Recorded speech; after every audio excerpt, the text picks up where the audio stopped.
دوستان راجع به ماشینایی که کمکاشو برقیه یا توضیح مختصری گفتم بهتون بدم. ماشینایی که کمکاشو برقیه دو حالت دارن. توی حالت دوی اچ که همیشه ماشین هست، یعنی دوچرخ عقب مثل وانت‌های معمولی که کمک نداره.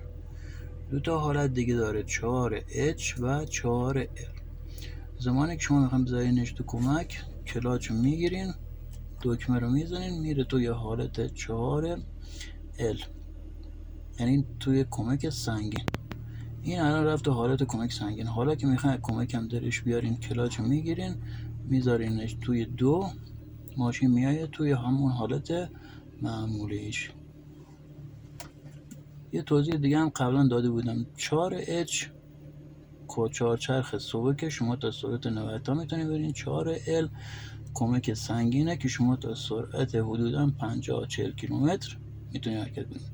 و لازم به ذکره که بهتون بگم توی چهارچرخ L به هیچ من الوجود با ماشین دور یا سر ته میخوایم بکنین، با توی کمکی کارو انجام ندین، چون ممکنه پلیسای چرخ جلوتون خورد بشه یا فشار به گیر بوکس بره.